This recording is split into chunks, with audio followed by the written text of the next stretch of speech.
ناظرین، ان اقساط میں آپ کے سامنے رکھیں کہ قرآن کے نزول سے پہلے زمین، سورج، چاند، آسمان، ستاروں، رات اور دن وغیرہ کے حوالے سے کیا عقائد و نظریات پائے جاتے تھے، اور آج بھی اس حوالے سے کیا عقائد و نظریات پائے جاتے ہیں، اور اس کے برعکس قرآن میں اللہ سبحانہ و تعالیٰ نے کیا بات پیش کی۔ آیا اللہ سبحانہ و تعالیٰ نے قرآن کے ذریعے ان عقائد و نظریات کی تائید و تصدیق کی، یا پھر ان کا رد کرتے ہوئے اصل حقیقت ہر پہلو سے واضح کی؟ لیکن اس کے باوجود آج تک وہی عقائد و نظریات عام ہیں جو قرآن کے نزول سے پہلے تھے۔ ناظرین، ایک بات نہ صرف ذہن میں ہونا لازم ہے بلکہ اسے ہر لمحے مد نظر رکھنا چاہیے۔ قرآن کی دعوت جو کہ بار بار غور و فکر کرنے کا حکم دیتا ہے، بندروں کی طرح نقل کرنے، آنکھیں بند کر کے دوسروں کے پیچھے چلنے سے منع کرتا ہے، لیکن انسانوں کی اکثریت اس کے برعکس اپنے آباء و اجداد سے صدیوں پرانے نسل در نسل منتقل ہوتے عقائد پر نہ صرف ڈٹے ہوئے ہیں بلکہ انہی عقائد و نظریات کو قرآن پر چسپاں کرتے ہیں۔ قرآن سے انہی عقائد و نظریات کو ثابت کرنے کی سر توڑ کوشش کرتے ہیں، آیات کو اپنے انہی عقائد و نظریات پر پوری طرح سے چسپاں کرنے میں دن رات ایک کیے ہوئے ہیں۔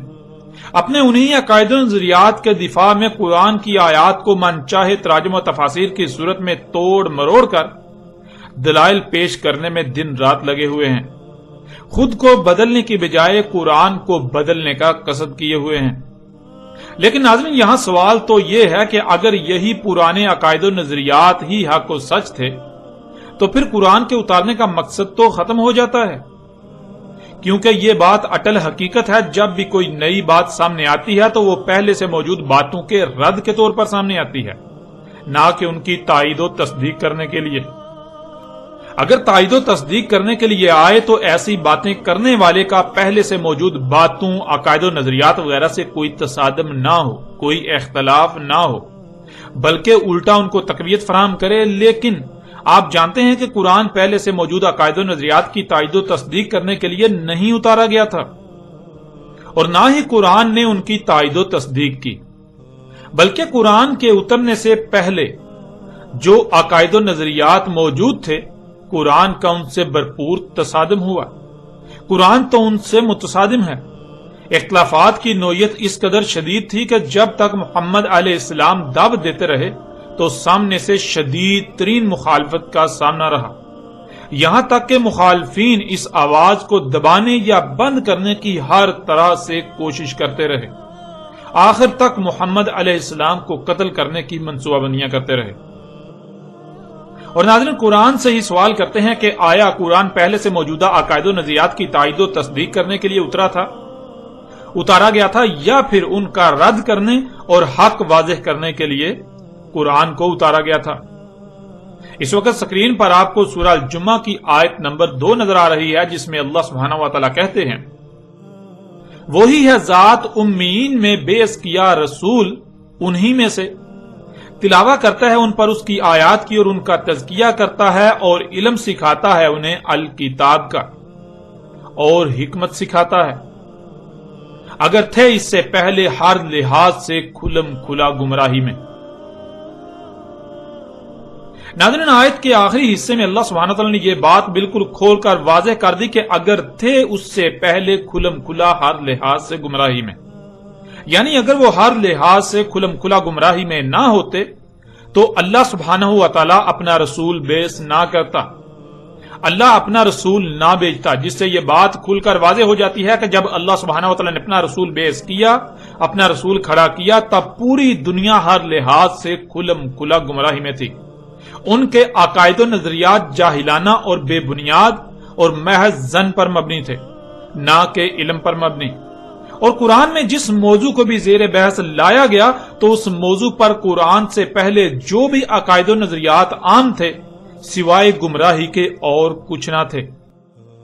اس طرح اس وقت آپ کو سکرین پر سورہ البقرہ کی آیت نمبر 213 نظر آ رہی ہے، جس میں اللہ سبحانہ و تعالیٰ کا قول ہے، تھے پوری دنیا کے انسان ایک ہی امت، یعنی پوری دنیا کے انسان جہالت پر قائم ایک ہی گروہ تھے، پس اللہ بیعث کرتا ہے نبیین بشارت دینے والوں کو، انسانوں کو ان کے اپنے ہی ہاتھوں سے کیے جانے والے مفسد اعمال کے رد عمل میں آنے والی تباہیوں سے متنبہ کرنے والوں کو، اور اتارتا ہے ان کے ساتھ الکتاب، حق کے ساتھ فیصلہ کرنے کے لیے انسانوں کے درمیان جس میں وہ اختلاف کر رہے تھے اس میں۔ اب ناظرین، اس آیت میں اللہ سبحانہ و تعالیٰ نے یہ بات واضح کر دی کہ نبیین آ کر فیصلہ کر دیتے ہیں، حقیقت بالکل کھول کر سامنے لے آتے ہیں جن معاملات میں انسان آپس میں اختلافات کا شکار ہوتے ہیں۔ یعنی اللہ کے نبی ان معاملات کو زیر بحث لاتے ہیں جن معاملات پر انسان آپس میں اختلافات کا شکار ہوتے ہیں۔ یعنی انسان مختلف گروہوں فرقوں میں تقسیم ہوتے ہیں اور مختلف معاملات میں آپس میں ایک دوسرے سے اختلاف کر رہے ہوتے ہیں۔ ہر ایک کا کہنا یہی ہوتا ہے، ہر ایک کا دعویٰ یہی ہوتا ہے کہ اس معاملے میں، اس بات میں صرف اور صرف ہم حق پر ہیں، ہمارا موقف جو ہے وہ درست ہے، حق ہے، باقی سب کے سب باطل ہیں، ایک دوسرے پر الزامات لگا رہے ہوتے ہیں۔ تو ایسی صورت میں اللہ سبحانہ و تعالیٰ اپنے نبیوں کو بیعث کرتا ہے، اپنے نبیوں کو کھڑا کرتا ہے، انہیں بھیجتا ہے۔ تو اللہ کے نبی ان معاملات کو زیر بحث لاتے ہیں جن میں انسان آپس میں اختلاف کا شکار ہوتے ہیں۔ اللہ کے نبی ان معاملات کی حقیقت کیا ہے، حقائق کو بالکل کھول کھول کر سامنے لاتے ہیں۔ ناظرین، اس آیت میں اللہ سبحانہ تعالیٰ نے یہ بات واضح کر دی کہ نبیین آ کر فیصلہ کر دیتے ہیں، حقیقت بالکل کھول کر سامنے لے آتے ہیں جن معاملات میں انسان آپس میں اختلاف کا شکار ہوتے ہیں۔ یعنی اللہ کے نبی ان معاملات کو زیر بحث لاتے ہیں جن معاملات پر انسان آپس میں اختلافات کا شکار ہوتے ہیں، اور اللہ کے نبی ان معاملات کی حقیقت کیا ہے، حقائق کو بالکل کھول کھول کر سامنے لے آتے ہیں، جس سے یہ بات بھی واضح ہو گئی کہ قرآن میں جن معاملات کو، جن باتوں کو زیر بحث لایا گیا، جن پر بھی قرآن بات کر رہا ہے، تو وہ ایسے معاملات ہیں، ایسی باتیں ہیں جن پر اس وقت کے لوگ یا آج کے لوگ یا ہر وقت کے لوگ آپس میں اختلافات کا شکار تھے یا ہیں، اور ہر کوئی حق کا دعوے دار ہے اور دوسرے کو باطل کہہ رہا تھا اور باطل کہہ رہا ہے۔ لیکن قرآن ان کے برعکس، قرآن ان سب کے سب گروہوں فرقوں کے برعکس ان معاملات کی حقیقت کو بیان کرتا ہے۔ قرآن میں ان کے برعکس حقیقت کو بیان کیا گیا۔ اسی کو آپ اس آیت میں بھی دیکھ سکتے ہیں، سورہ نحل کی آیت نمبر 64، اور نہیں اتاری ہم نے تجھ پر کتاب مگر اس لیے کہ تو ان کے لیے ہر بات کو، ہر معاملے کو کھول کھول کر واضح کر دے جس میں بھی یہ اختلاف کر رہے ہیں۔ یعنی کوئی کہتا ہے کہ یہ حق ہے اور کوئی کہتا ہے وہ حق ہے، جو میں بیان کر رہا ہوں وہی حق ہے، اس حوالے سے باقی سب باطل پر ہیں، حالانکہ سب کے سب ہی باطل ہیں، حق کا کسی کو بھی علم نہیں۔ اور ہدایت اور محفوظ کرنے والی ہے ان لوگوں کے لیے جو رسول کی دعوت کو تسلیم کر کے اسی طرح اس پر عمل کرنے والے ہیں۔ ناظرین، اس آیت میں اللہ سبحانہ تعالیٰ اپنے رسول کو مخاطب کر کے کہہ رہے ہیں کہ تجھ پر اگر الکتاب اتاری ہے تو اس کا مقصد یہی ہے کہ یہ لوگ جس میں بھی اختلاف کر رہے ہیں ہر لحاظ سے ان کے لیے کھول کھول کر واضح کر دے، حق ہر پہلو سے ان کے سامنے لے آ، جس سے یہ بات بالکل کھل کر واضح ہو گئی کہ رسول جس معاملے پر بھی لب کشائی کرتا ہے، جو بھی قرآن میں بیان کیا گیا، وہ دنیا والوں کے پہلے سے عہد شدہ عقائد و نظریات کی تائید و تصدیق کے لیے نہیں، بلکہ ان کے عقائد و نظریات کے رد میں ہے، اور ان کے باطل عقائد و نظریات کے برعکس قرآن میں حق بیان کیا گیا۔ اس طرح آپ سورہ نمل کی ان آیات میں بھی دیکھیں۔ سورہ نمل آیت نمبر 75 میں اللہ سبحانہ وتعالیٰ کہتے ہیں، اور نہیں غائب سے، یعنی جو انسانوں کو نظر نہیں آ رہا، جو ان سے چھپا ہوا ہے آسمانوں میں اور زمین میں، مگر ہر لحاظ سے کھلم کھلی، ہر پہلو سے واضح نظر آنے والی کتاب میں۔ پھر اس طرح اگلی آیت سورہ نمل کی آیت نمبر 76، اس میں اللہ سبحانہ وتعالیٰ کا کہنا ہے کہ اس میں کچھ شک نہیں، یہ قرآن بیان کرتا ہے بنی اسرائیل پر بہت زیادہ وہ جس میں یہ اختلاف کر رہے ہیں۔ ناظرین، سورہ نمل کی آیت نمبر 75 میں آسمانوں اور زمین کو موضوع بحث بناتے ہوئے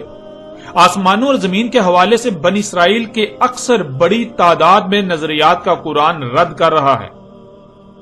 اور اللہ سبحانہ و تعالیٰ کا کہنا ہے کہ اس قرآن میں، یہ قرآن جو اس وقت آپ کے سامنے ہے، جو محمد علیہ السلام پر اترا اس میں جو بیان کیا گیا ہے وہ بیان کیا گیا جس میں بنی اسرائیل اختلاف کا شکار تھے یا اختلاف کر رہے تھے. اور یہ بات واضح رہے، یہ بات کرنے سے پہلے خصوصی طور پر آسمانوں اور زمین کو موضوع بحث بنایا گیا. یعنی زمینوں آسمانوں میں جو کچھ بھی انسانوں سے پوشیدہ ہے، اس حوالے سے بنی اسرائیل کے جو عقائد و نظریات تھے وہ باطل تھے اور باطل ہیں. اس قرآن میں زمینوں آسمانوں کے حوالے سے جو بات بھی کی گئی وہ بنی اسرائیل کے عقائد و نظریات کے رد میں کی گئی اور ان کے عقائد و نظریات کے برعکس حق بیان کیا گیا، جسے یہ اپنی آنکھوں سے نہ دیکھ پانے کی وجہ سے اختلافات کا شکار تھے، اختلاف کر رہے تھے. یہ سمجھتے تھے کہ جو یہ اپنی آنکھوں سے دیکھ رہے ہیں وہی حق ہے. ناظرین، قرآن میں مزید بھی ایسی کئی آیات ہیں جن میں یہی بات بیان کی گئی، جن پر بات کرنے سے موضوع لمبا ہو جائے گا، اس لیے صرف انہی چند آیات پر اکتفا کرتے ہوئے آگے بڑھتے ہیں. ان آیات کی روشنی میں آپ پر یہ بات بالکل کھل کر واضح ہو چکی، آپ یہ بات بالکل واضح طور پر جان چکے کہ جب بھی کوئی رسول آتا ہے تو وہ صرف دو طرح کی باتوں کو زیر بحث لاتا ہے. ایک وہ جس حوالے سے انسان ہر لحاظ سے کھلم کھلا گمراہی میں ہوتے ہیں، جسے وہ حق سمجھ کر اس پر عمل کر رہے ہوتے ہیں، حالانکہ وہ حق نہیں بلکہ 100% جہالت پر مبنی باطل ہوتا ہے. اور دوسری ہر اس بات کو رسول زیر بحث لاتے ہیں جس کے بارے میں یا جس کے حوالے سے انسان اختلاف کا شکار ہوتے ہیں. انسان فرقوں میں تقسیم ہوتے ہیں اور ہر فرقہ اس موضوع پر اپنے نقطہ نظر، اپنے عقید و نظریے کو حق کہتا ہے اور دوسروں کو غلط اور باطل کہہ رہا ہوتا ہے، حالانکہ حقیقت یہ ہوتی ہے کہ سب کے سب باطل پر ہوتے ہیں. اس کے علاوہ تیسری کوئی ایسی بات نہیں ہے جسے رسول زیر بحث لاتے ہوں، یعنی کہ پہلے سے موجود عقائد و نظریات کی تائید و تحقیق میں وہ کوئی بات نہیں کرتے، کیونکہ اللہ سبحانہ تعالیٰ نے یہ بات بالکل واضح کر دی، یہ کھول کر واضح کر دیا کہ جب بھی رسول بھیجا جاتا ہے تو اس وقت انسان ہر لحاظ سے کھلم کھلا 100% ہی گمراہی میں ہوتے ہیں، حق کا کسی کو علم ہی نہیں ہوتا. اس لیے اب اگر قرآن میں کسی بھی موضوع کو زیر بحث لایا گیا، کسی بھی موضوع پر بات کی گئی ہے، تو اس کی دو ہی صورتیں ہیں. پہلی صورت یہ کہ انسان اس حوالے سے ہر لحاظ سے، ہر پہلو سے کھلم کھلا گمراہی میں ہے، یوں قرآن ان پر حق واضح کر رہا ہے. اور دوسری صورت یہ ہے کہ انسان اس میں اختلاف کا شکار ہے، یوں قرآن ان پر حق واضح کر رہا ہے. اب ناظرین، یہ بات جان لیں کہ قرآن کے نزول سے قبل زمین و آسمانوں کے حوالے سے نہ صرف بنی اسرائیل یعنی یہود و نصارہ، بلکہ ملت ابراہیم کے دعوے دار، اسماعیل علیہ السلام کی امت ہونے کے دعوے دار مشرکین مکہ و عرب سب کا متفقہ طور پر یہ عقیدہ تھا کہ زمین روٹی کی طرح چپٹی اور ساکت ہے. اس کے وسط میں خشکی ہے جس پر انسان آباد ہیں، خشکی کے اطراف میں سمندر اور سمندر کے اطراف میں زمین کے کناروں پر پہاڑوں کی باڑ ہے جو کہ آسمانوں کے لیے ستون کا کام کرتی ہے. آسمان گنبد یعنی الٹے پیالے کی مانند پہاڑوں کے ان ستونوں پر ٹکا ہوا ہے، یعنی آسمان کے کنارے زمین کے کناروں پر پہاڑوں کے اوپر ٹکے ہوئے ہیں. سورج اور چاند سمیت تمام کے تمام ستارے اور سیارے زمین کے گرد گھوم رہے ہیں. عین سر پر آسمانوں میں اللہ کا عرش یعنی تخت ہے جس پر بیٹھا اللہ نظام چلا رہا ہے. سورج کا ایک مخصوص مقام طلوع ہے، جب طلوع ہوتا ہے تو ایک ہی وقت میں پوری دنیا کے انسانوں پر طلوع ہوتا ہے. پوری دنیا کے انسان اسے طلوع ہوتا دیکھ رہے ہوتے ہیں، اور اسی طرح ایک ہی مخصوص مقام غروب ہے. ایک ہی وقت میں پوری دنیا کے لوگوں پر غروب ہو جاتا ہے. رات بھر سورج چھپا رہتا ہے، وہ رات کو اللہ کے عرش کے عین نیچے جا کر سجدہ کرتا ہے، پھر صبح مشرق سے اسی طرح طلوع ہوتا ہے. سورج مشرق سے مغرب کی طرف سفر کرتا ہے. اس کے علاوہ ان کا یہ بھی عقیدہ تھا کہ چاند بھی سورج کی طرح روشن ہے، یعنی چاند سیارہ نہیں بلکہ ستارہ ہے، روشنی چاند کی اپنی ہے. ناظرین، یہ نظریہ، یہ عقیدہ اس وقت نہ صرف بنی اسرائیل جو کہ یہود و نصارہ تھے ان کا تھا، بلکہ مشرکین عرب کا بھی یہی عقیدہ تھا. سب کے سب میں یہ نظریہ مذہبی عقیدے کی حیثیت رکھتا تھا، اور اس عقیدے کے خلاف وہ ایک لفظ بھی سننے کو تیار نہ تھے. اس عقیدے کے خلاف ایک لفظ بھی وہ اپنے مذہب کے خلاف اعلان جنگ تصور کرتے، بالکل ایسے ہی جیسے آج اگر کوئی نئی بات سامنے آئے جو پہلے سے موجود عقائد و نظریات کے خلاف ہو تو اسے اسلام کے خلاف سازش و نظریاتی جنگ قرار دیا جاتا ہے۔ ناظرین، اس عقیدے کے خلاف اس لیے ایک لفظ بھی وہ سننے کو تیار نہ تھے، کیونکہ اگر اس عقیدے کا رد ہو جاتا تو پھر خود بخود ان کے اس عقیدے کا بھی رد ہو جاتا کہ اللہ آسمانوں کے اوپر عرش نامی ایک تخت پر بیٹھا سارا نظام چلا رہا ہے۔ یہ وہ وجہ تھی کہ وہ لوگ اس عقیدے کے خلاف ایک لفظ بھی سننے کو تیار نہ تھے، اور اس عقیدے کے خلاف کوئی لفظ اپنے دین و مذہب کے خلاف اعلان جنگ تصور کرتے تھے۔ اگر ان کے سامنے کوئی یہ اقرار کرتا یا یہ بات کرتا، یہ کہتا کہ اللہ آسمانوں میں عرش کے اوپر نہیں ہے، یعنی آسمانوں میں کوئی تخت پڑا ہوا ہے اور اس کے اوپر اللہ بیٹھا ہوا ہے، ایسی حقیقت نہیں ہے، تو وہ لوگ اسے قتل کر دیتے۔ اور ناظرین، آپ یہ بات جان کر حیران ہوں گے کہ آج بھی مذہبی طبقے کی اکثریت اسی عقیدے کی حامل ہے، یہی عقیدہ رکھتی ہے، یعنی وہی عقیدہ رکھتی ہے جو اس وقت بنی اسرائیل، یہود و نصارہ اور مشرکین عرب کا تھا۔ بریلوی فرقے کے بانی و امام احمد رضا خان بریلی نے تو اس عقیدے کے دفاع میں قرآن کی درجنوں آیات کو بھرپور طریقے سے توڑ مروڑ کر اور حق کو چھپا کر اپنی طرف سے درجنوں دلائل دیے، اس عقیدے کو قرآن کا عقیدہ قرار دیا، اس عقیدے کو محمد علیہ السلام کا عقیدہ قرار دیا۔ جو اس عقیدے کے برعکس نظریہ رکھیں، اس عقیدے کے برعکس کوئی نظریہ رکھیں، کچھ سوچیں بھی، تو احمد رضا خان بریلی کے نزدیک وہ مومن و مسلم نہیں بلکہ وہ مرتد، وہ کافر و مشرک ہیں۔ اس کے علاوہ بھی بریلوی ہوں، دیوبندی ہوں یا اہل حدیث ہوں، مالکی ہوں، حنفی ہوں، حنبلی ہوں، شافعی ہوں، یا ان میں مزید مسلک کے نام پر فرقہ در فرقہ جتنے بھی فرقے ہیں، تمام کے تمام فرقوں کے علماء نامی طبقے کا بھی یہی عقیدہ ہے، یعنی وہی عقیدہ جو قرآن کے نزول سے پہلے مشرکین عرب کا تھا،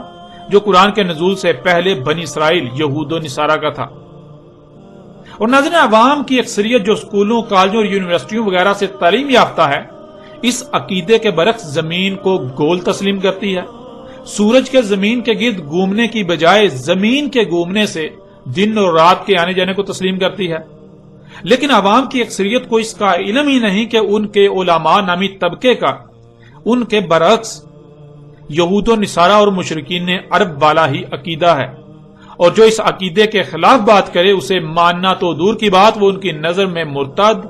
کافر و مشرک ہے، یہاں تک کہ وہ واجب القتل ہے۔ اور ناظرین، آپ یہ بات جان کر حیران ہوں گے کہ اہل حدیث و سلفی مکتبہ فکر کی اہم اور بڑی قدور شخصیت عبدالعزیز بن باز، جو 1993 سے لے کے 1999 تک سعودی عرب کے سرکاری مفتی اعظم بھی رہے،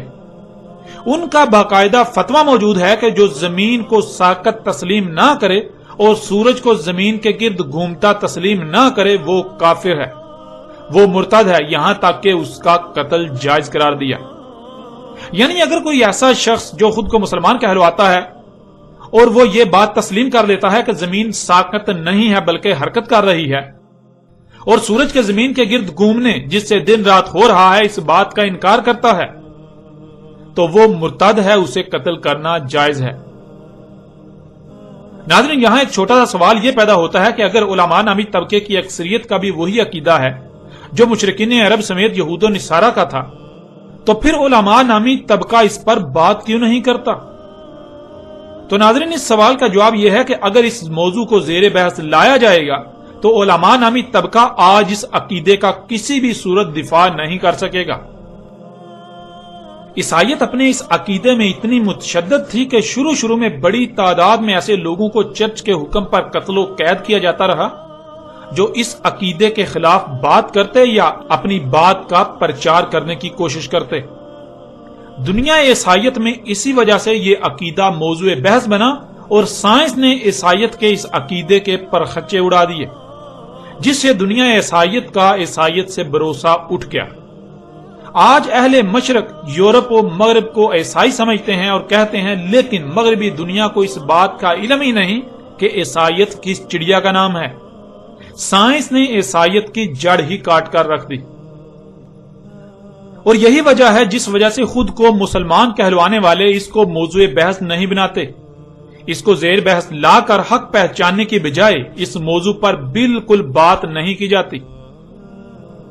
کیونکہ انہیں خوف ہے، انہیں یہ ڈر ہے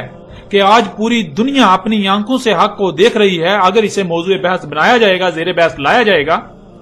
تو یہ اپنے صدیوں سے نسل در نسل منتقل ہونے والے عقیدے کا دفاع نہیں کر سکیں گے. یوں اس کا نقصان یہ ہوگا کہ جو آج تک سورج کے مغرب سے طلوع ہونے کا مطلب یہ کہ سورج الٹا گھومنا شروع کر دے گا، اس عقیدے کی بھی بنیاد ختم ہو جائے گی. لوگ اس پر بھی سوالات اٹھانا شروع کر دیں گے، جس کا جواب علماء نامی طبقے کے پاس نہیں. لہٰذا انہوں نے اسی میں عافیت سمجھی کہ اس موضوع کو زیر بحث لانے کے بجائے اسے دبا دیا جائے، اسے زیر بحث لایا ہی نہ جائے اور نہ ہی ان کے باقی جھوٹ فاش ہوں. یوں اکثریت اندھوں کی طرح ان کے پیچھے چلتی رہے. اب ناظرین یہ بات جان لیں کہ اگر تو یہ عقیدہ و نظریہ سچا تھا تو قرآن کو اس حوالے سے بالکل خاموش رہنا چاہیے تھا، اور خاموش رہنا چاہیے، کیونکہ جس موضوع پر بھی قرآن بات کرے تو اس کا مطلب ہے کہ اگر پہلے اس موضوع کے حوالے سے کوئی نظریات و عقائد یا رائے پائی جاتی ہے تو وہ بالکل بے بنیاد، باطل اور غلط ہے. اس کے برعکس قرآن حق بیان کر رہا ہے. اس لیے اگر تو قرآن سورج، چاند، زمین، طلوع غروب، دن اور رات وغیرہ کے حوالے سے خاموش ہے تو اس کا مطلب یہودا نصارہ ہوں یا مشرکین عرب یا پھر اس عقیدے کے حامل خود کو مسلمان کہلوانے والے، سب کے سب اپنے اس عقیدے میں سچے تھے اور سچے ہیں. لیکن اگر قرآن ان موضوعات پر بات کرتا ہے تو اس کا مطلب کہ ان کے عقائد بے بنیاد اور باطل ہیں، اور قرآن ان کے باطل عقائد کی نفی کرتے ہوئے حق سامنے لا رہا ہے.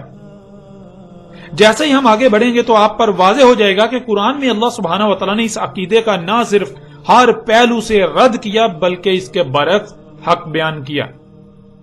اور پھر حق سامنے آ جانے کے باوجود بھی جو حق کو تسلیم کرنے کے بجائے حق سے اختلاف ہی کرتے ہیں تو اس پر بھی قرآن نے کھول کھول کر بات کی.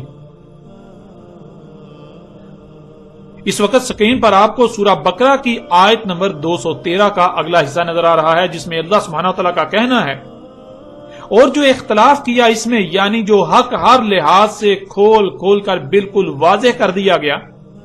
واضح کر دیے جانے کے باوجود اسے تسلیم کر لینے کے بجائے اس میں اختلاف ہی کیا، مگر ان لوگوں نے جو انسانوں کو بشارت دینے اور متنبہ کرنے کی ذمہ داری اٹھائے ہوئے ہیں، یعنی وہ لوگ جنہیں علماء کے نام پر انبیاء کا وارث کہا جاتا ہے، اس کے بعد اختلاف کر رہے ہیں کہ ان کے پاس حق ہر لحاظ سے کھل کھل کر آ چکا، حق ہر پہلو سے واضح ہو چکا. حق ہر لحاظ سے کھل کر ہر پہلو سے واضح ہو جانے کے بعد ایک دوسرے سے ضد، حسد اور بغض کی وجہ سے اختلاف کیا. پھر دیکھیں ان پر حق ہر لحاظ سے کھل جانے کے باوجود نہ ماننے پر اللہ سبحانہ و تعالیٰ نے کیا کہا. سورہ فصلت کی آیت 53 میں اللہ سبحانہ و تعالیٰ کا کہنا ہے،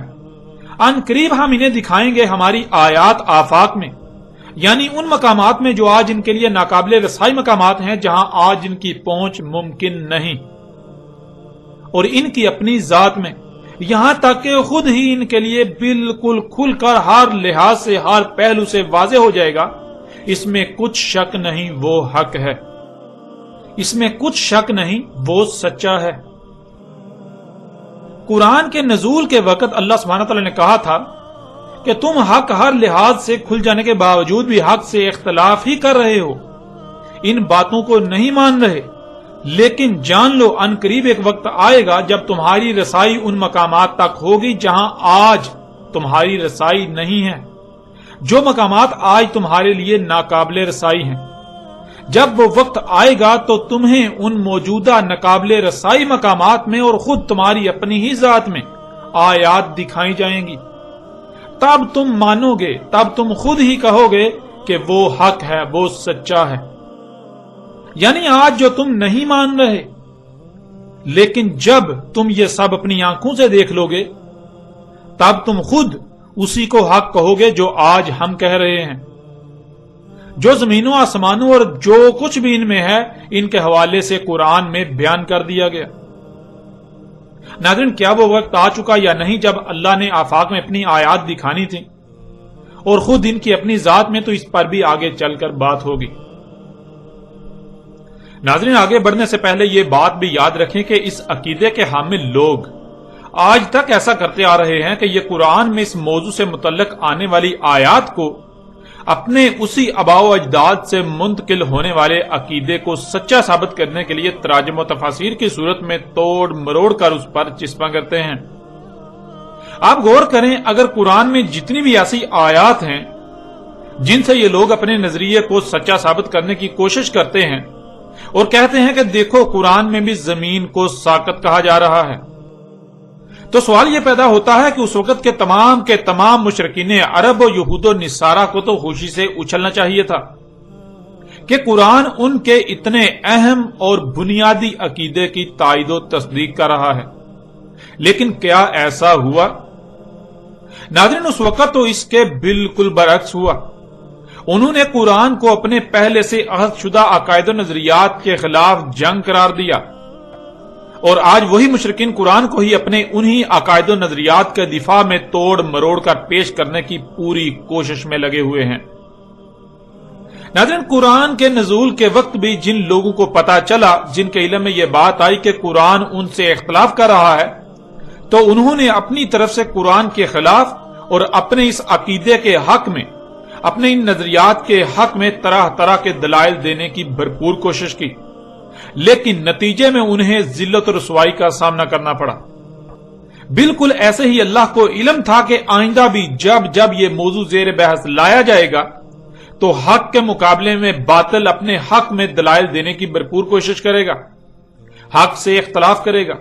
اس لیے اللہ سبحانہ و تعالیٰ نے ان کے آئندہ کیے جانے والے اعتراض کے جوابات بھی کھول کھول کر دے دیے۔ یہ بات تو بالکل واضح ہو چکی، جس کا انکار کسی کے لیے بھی ممکن نہیں ہے کہ قرآن پہلے سے موجود عقائد و نظریات کی تائید و تصدیق کرنے کے لیے نہیں اتارا گیا، بلکہ قرآن کی ضرورت تب ہی پیش آئی جب سب کچھ حق کے برعکس ہو رہا تھا۔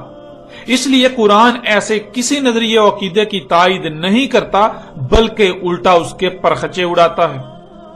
قرآن نے زمین، سورج، چاند، دن اور رات کے آنے جانے سمیت تمام کے تمام سیاروں و ستاروں کے حوالے سے جو بات بھی کی، وہ اس وقت کے عقائد و نظریات کے نہ صرف کھلم کھلا خلاف تھی، بلکہ ان کے خلاف کھلم کھلا اعلان جنگ تھا۔ اور قرآن نے یہ کہا تھا کہ آج تو تم نہیں مان رہے، آج تم ان باتوں کو نہیں مان رہے، لیکن تب تم مانو گے اور جان لو گے کہ یہ حق ہے جب تمہیں ان مقامات میں ہم اپنی آیات دکھائیں گے جو آج تمہارے لیے ناقابل رسائی مقامات ہیں، تمہاری اپنی ہی ذات میں تمہیں اپنی آیات دکھائیں گے۔ اب ناظرین، آتے ہیں اس عقیدے کی حقیقت کی طرف، اور حق ہر لحاظ سے کھول کھول کر آپ کے سامنے رکھتے ہیں۔ ایک طرف مشرکین عرب و یہود و نصارہ سمیت خود کو مسلمان کہلوانے والے اس بارے میں کیا کہتے ہیں، ان کا کیا عقیدہ ہے، اس کو رکھتے ہیں، ان کے نظریات کو رکھتے ہیں، اور دوسری طرف اللہ سبحانہ و تعالیٰ نے اس کے برعکس کیا کہا اس کو آپ کے سامنے رکھتے ہیں۔ ناظرین، ان کے اس عقیدے کے مطابق ان کا کہنا ہے کہ زمین روٹی کی طرح چپٹی ہے جیسے پلیٹ ہوتی ہے، اس کے وسط میں خشکی ہے، خشکی کے گرد سمندر، اور سمندر کے گرد زمین کے کناروں پر پہاڑوں کی باڑ ہے جس پر آسمان گنبد کی طرح ٹکے ہوئے ہیں۔ ان کے عقیدے میں نہ صرف زمین چپٹی ہے بلکہ زمین کے کنارے بھی ہیں، اور اسی وجہ سے اس وقت کے لوگ دور دراز کا سفر کرنے سے گریز کرتے تھے کہ کہیں ایسا نہ ہو کہ ہم چلتے چلتے زمین کے کناروں تک پہنچ جائیں اور پھر نیچے جا گریں۔ اس وجہ سے وہ نہ ہی زیادہ سمندروں میں آگے جاتے تھے اور نہ ہی وہ دور دراز سفر کرنے کے بارے میں سوچتے تھے۔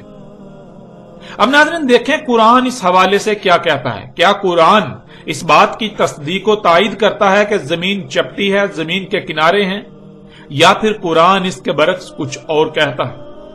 سورہ الحجر کی آیت نمبر 19 اور سورہ قاف کی آیت نمبر 7 میں اللہ سبحانہ وتعالی نے کہا وَالْأَرْضَ مَدَدْنَاهَا،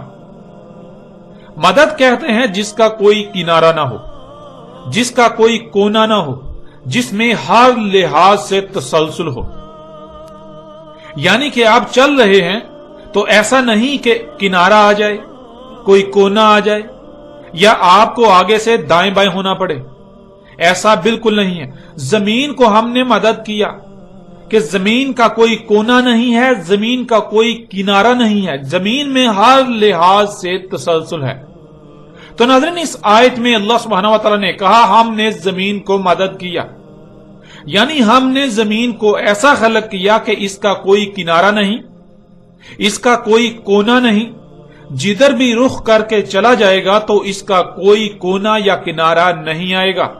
مسلسل چلتے ہی رہو گے۔ زمین کی تمام مخلوقات کا آپس میں ایسا ربط قائم ہے کہ تسلسل قائم ہے، ان میں تسلسل ہے، یعنی زمین کی ہر شے ایک سرکل کا حصہ ہے اور اس سرکل میں تسلسل ہے۔ اب ناظرین غور کریں، اللہ سبحانہ وتعالی نے زمین کو ایسا خلق کیا کہ اس کا نہ ہی کوئی کونا ہے اور نہ ہی کوئی کنارہ۔ اگر آپ سفر کرتے ہیں تو خواہ جدھر بھی رخ کر کے چلتے جائیں، آپ کے سامنے نہ تو کوئی کونا آئے گا اور نہ ہی کوئی کنارہ آئے گا، نہ ہی کوئی ایسا مقام آئے گا کہ آپ کو وہاں سے دائیں یا بائیں جانا پڑے یا پھر واپس مڑنا پڑے کہ اس سے آگے اب آپ نہیں جا سکتے۔ یعنی آپ اگر کسی بھی طرف رخ کر کے سفر کریں گے تو اللہ سبحانہ وتعالی یہ کہہ رہے ہیں کہ زمین کا کسی قسم کا نہ ہی کوئی کونا آئے گا، نہ ہی کوئی کنارہ آئے گا، زمین کا کوئی اختتام آئے گا ہی نہیں، تم چلتے جاؤ گے، چلتے جاؤ گے، چلتے جاؤ گے، چلتے ہی جاؤ گے۔ ناظرین آپ غور کریں، وہ کون سی ایسی شے ہے جس کا کوئی کنارہ نہیں ہوتا، جس کا کوئی کونا نہیں ہوتا، جس پر اگر چلا جائے تو چلتے ہی رہیں گے، چلتے ہی رہیں گے۔ ناظرین جب آپ غور کریں تو دیکھیں، اگر کوئی سیدھی شے ہے تو ظاہر ہے اس کا ایک اول ہے اور اس کا ایک آخر ہے، یعنی یہ ایک سٹارٹ ہوگا، یعنی ایک کونا ہوگا جہاں سے آپ سفر شروع کریں گے اور چلتے چلتے آپ آگے دوسری طرف کونے پر پہنچ جائیں گے، دوسری طرف آگے کنارہ آ جائے گا۔ اور آپ غور کریں کہ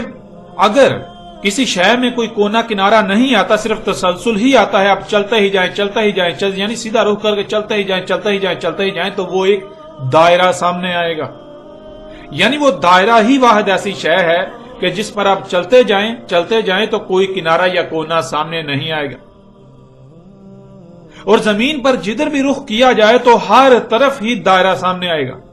جس کا مطلب بالکل واضح ہو جاتا ہے کہ اللہ سبحانہ و تعالیٰ نے اس آیت میں بالکل واضح الفاظ میں یہ بات کی کہ زمین گیند کی طرح گول ہے، زمین ایک گولا ہے، تم جدھر بھی رخ کر کے چلو گے تو تمہیں نہ ہی کوئی کنارہ ملے گا، نہ ہی کوئی کونا تمہارے سامنے آئے گا، تم چلتے ہی جاؤ گے، چلتے ہی جاؤ گے، چلتے ہی جاؤ گے۔ اب ناظرین اگر تو زمین چپٹی ہے اور پھر اس پر چلا جائے، کوئی اس کا کنارہ نہ آئے، چلتے ہی جائیں، چلتے ہی جائیں، چلتے ہی جائیں، لیکن آپ اپنی آنکھوں سے دیکھ رہے ہیں اگر زمین چپٹی ہو اور اس کا کوئی کنارہ نہ ہو تو پھر سورج کیوں طلوع ہوتا اور غروب ہوتا ہوا نظر آ رہا ہوتا ہے، کہ سورج زمین کے نیچے سے اوپر آ رہا نظر آ رہا ہوتا ہے اور پھر اوپر سے نیچے زمین کے، یعنی زمین کے کناروں سے نیچے چھپتا ہوا نظر آ رہا ہوتا ہے، جس سے یہ بات بالکل واضح ہو جاتی ہے کہ زمین چپٹی نہیں ہے، بلکہ زمین پر جدھر بھی رخ کر کے چلا جائے گا تو دائرہ ہی سامنے آئے گا۔ یوں بالکل واضح ہو جاتا ہے کہ زمین گیند کی طرح گول ہے، زمین ایک گولا ہے۔ ناظرین اسی حقیقت کو اللہ سبحانہ و تعالیٰ نے قرآن میں ایک اور پہلو سے بھی بیان کر دیا۔ سورہ نوح کی آیت نمبر 19 میں اللہ سبحانہ و تعالیٰ کا کہنا ہے وَاللَّهُ جَعَلَ لَكُمُ الْأَرْضَ بِسَاطًا، اور اللہ ہے کر دیا تمہارے لیے زمین کو بساط۔ ناظرین اس آیت میں لفظ بساط انتہائی غیر معمولی لفظ ہے جو چونکا دینے والا ہے۔ بساط بسط سے ہے اور یہ لفظ انتہائی وسعت کا حامل ہے، جس کے معنی ہے ایسی شے جو ہو تو گیند کی طرح گول لیکن نظر آنے میں اور رہنے میں چپٹی ہو، یعنی اس میں خصوصیات چپٹی شے کسی ہوں۔ مثلا جیسے گیند کی طرح گول شے پر کوئی شے ٹھہر نہیں سکتی، وہ نیچے سرک جاتی ہے، نیچے سے اوپر آنے میں انتہائی قوت کا استعمال کرنا پڑتا ہے، اوپر سے نیچے جانے میں انسان خود بخود یا شے خود بخود سرکتی ہوئی نیچے گر جاتی ہے، اس کے اوپر ٹھہرتی نہیں، نیچے گر جاتی ہے۔ اس کے برعکس شے ہو تو گیند کی طرح گول لیکن اس میں خصوصیات چپٹی شے والی ہوں، آپ چل رہے ہوں تو نہ ہی ڈلوان کا احساس ہو اور نہ ہی چڑھائی کا احساس ہو. بالکل ایسے ہی چل رہے ہوں جیسے سپاٹ شے پر چلا جاتا ہے یا سپاٹ شے پر رہا جاتا ہے. آپ بالکل ایسے ہی رہ رہے ہوں کہ جیسے گویا کہ آپ کسی گول شے پر نہیں بلکہ سپاٹ شے پر رہ رہے ہیں. پھر ناظرین بساط کے معنی ہے کسی کو اپنی طرف کھینچے رکھنا، تاکہ جیسے گیند نما گول شے پر اشیاء نیچے ہی نیچے سے رکھتی ہیں تو ایسے اپنی طرف کھینچے رکھنا کہ اشیاء نیچے نہ سرکیں بلکہ اس کی طرف کھینچی رہیں، جیسے وہ کسی گول شے پر نہیں بلکہ سپاٹ شے پر پڑی ہیں. گول کی بجائے سپاٹ شے پر اشیاء پڑی ہوئی ہیں. تو ناظرین بساط کہتے ہیں کہ شے ہو تو گیند کی طرح گول، ایک گولا، لیکن وہ نظر آنے میں اور خصوصیات میں وہ ایسی ہو جیسے کہ کوئی سپاٹ شے ہوتی ہے. ہو تو وہ گیند کی طرح گول، لیکن وہ ایسی نظر آئے کہ جیسے وہ گیند کی طرح نہیں بلکہ سپاٹ ہے، اس کے گیند نما ہونے کا ذرا برابر بھی احساس تک نہ ہو. اس آیت میں اللہ سبحانہ تعالیٰ نے دو ٹوک الفاظ میں انسانوں کو مخاطب کرتے ہوئے کہا کہ زمین گیند کی طرح گول ہونے کے باوجود تمہارے لیے ایسی بنا دی کہ تمہیں رائی برابر بھی اس بات کا احساس نہ ہو کہ زمین گیند کی طرح گول ہے، بلکہ تمہیں ہر لحاظ سے ایسی ہی نظر آتی ہے اور احساس ہوتا ہے کہ وہ چپٹی ہے. تمہیں یہ احساس ہی نہیں ہوتا کہ تم کسی گیند نما گول شے پر رہ رہے ہو، تم کسی گولے پر رہ رہے ہو، جس سے تمہیں یہ خوف ہو کہ آگے جانے سے کہیں تم سرک کر زمین سے نیچے گر جاؤ گے، بلکہ تمہیں ایسا لگتا ہے کہ تم بالکل سپاٹ شے پر رہ رہے ہو. یوں تمہیں نہ نیچے گرنے کا کوئی خوف ہے نہ ہی ادھر ادھر سرکنے کا کوئی خوف. زمین ہے تو گیند کی طرح گول، لیکن اس کو تمہارے لیے ایسا بنایا کہ جیسے وہ گول نہیں بلکہ سپاٹ ہے. ایسے بنایا کہ جیسے تم گول گیند نما زمین پر نہیں بلکہ سپاٹ زمین پر رہ رہے ہو. ناظرین یہ آیت بھی دہلا کر رکھ دینے والی آیت ہے. اس آیت میں اللہ سبحانہ وتعالی نے ایک عظیم راز سے پردہ اٹھایا. اس وقت پردہ اٹھایا جب کوئی تصور بھی نہیں کر سکتا تھا. یوں ناظرین اللہ سبحانہ وتعالی نے قرآن میں نہ صرف ان کی اس بات کا رد کیا کہ زمین چپٹی ہے، ان کے اس عقیدے کا رد کیا کہ زمین چپٹی ہے، بلکہ اس بات کا بھی رد کر دیا کہ زمین کے کنارے ہیں، زمین کے کوئی کونے ہیں، اور بالکل دو ٹوک الفاظ میں بیان کرتے ہوئے ان رازوں سے پردہ اٹھا دیا. اور آپ یہ حقیقت آج اپنی آنکھوں سے دیکھ سکتے ہیں، لیکن آپ اس بات پر غور کریں کہ آج تک مذہبی طبقے نے قرآن کی ان آیات کو چھپائے رکھا. کیا یہ سوال پیدا نہیں ہوتا کہ انہوں نے حق کو چھپا کر اپنے باطل نظریات کو قرآن پر ترجیح کیوں دی؟ اور پھر آج تک یہی کرتے چلے آ رہے ہیں، آج بھی یہی کر رہے ہیں. ناظرین یہ غیر معمولی حقائق جو پوری دنیا کے انسانوں کو چونکا دینے والے ہیں کہ 14 صدیاں قبل عرب کے صحرا میں نمودار ہونے والا قرآن، اس قرآن میں اس وقت یہ غیر معمولی اور دہلا دینے والے حقائق کون بیان کر سکتا ہے؟ اس وقت نہ تو سائنسی ترقی کا کوئی نام و نشان تھا اور نہ ہی عرب طبقہ علم رکھتا تھا، بلکہ دنیا میں جہالت میں سب سے بڑھ کر عرب قوم تھی. پوری دنیا میں ایک عقیدہ بہت سختی سے عام تھا، اس کے خلاف سوچنا ہی بہت بڑا چیلنج تھا. تو ایسا کیسے ہو گیا؟ یہ دہلا کر رکھ دینے والے حقائق اس وقت اس قرآن میں کہاں سے آ گئے؟ آخر کس نے بیان کیے؟ جو بیان کرنے والا ہے وہ کون ہو سکتا ہے؟ اس وقت قرآن میں یہ غیر معمولی حقائق کہاں سے آ سکتے ہیں؟ ناظرین بجائے یہ کہ قرآن کے ان حقائق کو سامنے لا کر دنیا میں قرآن کی غیر معمولی اہمیت و حیثیت کو منوایا جاتا اور پوری دنیا کے انسان دنیا و آخرت میں فلاح کا سودا کرتے، فرقہ در فرقہ تقسیم ہونے سے بچ جاتے، ایک دوسرے کی گردنیں کاٹنے سے بچ جاتے، بلکہ الٹا ان ملاؤں نے، اس مذہبی طبقے نے نہ صرف ان غیر معمولی حقائق کو چھپا کر اللہ کے ساتھ دشمنی کی، انسانیت کو گمراہ کیا، بلکہ قرآن کو باقی مذاہب کی طرح مذہب کے نام پر ایک مخصوص طبقے کی کتاب بنا کر رکھ دیا. وہ قرآن جو پوری انسانیت کی رہنمائی کے لیے اتارا گیا اسے یرغمال بنا لیا گیا، اور پوری دنیا کے انسان یہی سمجھتے ہیں کہ یہ قرآن تو مسلمان نامی دائرے میں بند لوگوں کی مذہبی کتاب ہے. جس سے دوسروں کا کوئی لینا دینا نہیں ہے۔ علماء کے لبادے میں جو حالان نے آج تک یہی کوشش کی کہ لوگ ان کے محتاج رہیں، اور اسی بات کو اپنا مقصد بناتے ہوئے انہوں نے دن رات لوگوں پر محنت کی کہ لوگ خود سے غور و فکر نہ کریں، لوگ خود سے سوچ و بچار نہ کریں، وہ اندھوں کی طرح ان کے پیچھے چلتے رہیں، اور نہ ہی ان کا دجل لوگوں پر چاک ہو۔ ظاہر ہے جب لوگ غور و فکر نہیں کریں گے، لوگ اپنی عقلوں کا استعمال نہیں کریں گے، بندروں ہی کی طرح اندھوں کی طرح ان کے پیچھے چلیں گے، تو ظاہر ہے ان کے دجل کیسے چاک ہوں گے؟ اور اگر لوگ غور و فکر کریں گے تو پھر ان ملاؤں کا دجل بھی چاک ہو جائے گا، ان انسانیت کے دشمنوں کا دجل کھل کر انسانوں پر واضح ہو جائے گا۔ یوں ناظرین، اس مذہبی طبقے نے، ان ملاؤں نے، خواہ وہ یہودی ربی ہوں، خواہ وہ لاما ہوں، خواہ وہ عیسائی راہب ہوں، عیسائی پادری ہوں، خواہ وہ ہندو پنڈت ہوں، یا پھر مسلمانوں کے مذہبی علماء، یا جتنے بھی ایسے لوگ ہیں، انہوں نے اسی بات کے اوپر فوکس کیا، اسی کو اپنا مقصد بنائے رکھا کہ خود سے غور و فکر نہیں کرنا، اپنی عقل کا استعمال نہیں کرنا، غور و فکر نہیں کرنا۔ حالانکہ قرآن بار بار ایک ہی بات پر زور دیتا ہے کہ کسی کے بھی پیچھے اندھوں کی طرح مت چلو، بلکہ خود سے غور و فکر کرو۔ لیکن یہ لوگ قرآن کے برعکس یہ کہتے ہیں کہ خود سے غور و فکر کرو گے تو گمراہ ہو جاؤ گے، بلکہ آنکھیں بند کر کے اپنے آباء و اجداد کے ہی پیچھے چلو۔ جو آباء و اجداد سے چلا رہا ہے اس کے خلاف ایک لفظ بھی مت سوچنا، اور اگر کوئی ایسا کرتا ہے تو اس پر فتووں کی برمار کر دی جاتی ہے، اس پر فتووں کی بوچھاڑ کر دی جاتی ہے، اس کے خلاف سب کے سب ایک ہی صف میں کھڑے ہو کر محاذ کھول دیتے ہیں، اور اس کے ساتھ دشمنی میں اسے نقصان پہنچانے کے لیے کسی بھی حد تک جانے سے گریز نہیں کرتے۔ ناظرین، اب حقیقت آپ کے سامنے ہے۔ ایک طرف ان کا عقیدہ ہے کہ زمین روٹی کی طرح چپٹی ہے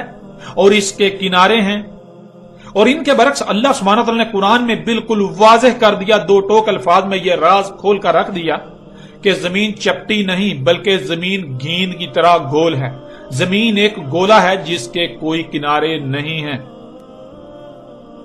ناظرین، بڑھتے ہیں آگے اور اس عقیدے کے حوالے سے ان کے مزید کیا نظریات ہیں ان پر بھی روشنی ڈالتے ہیں۔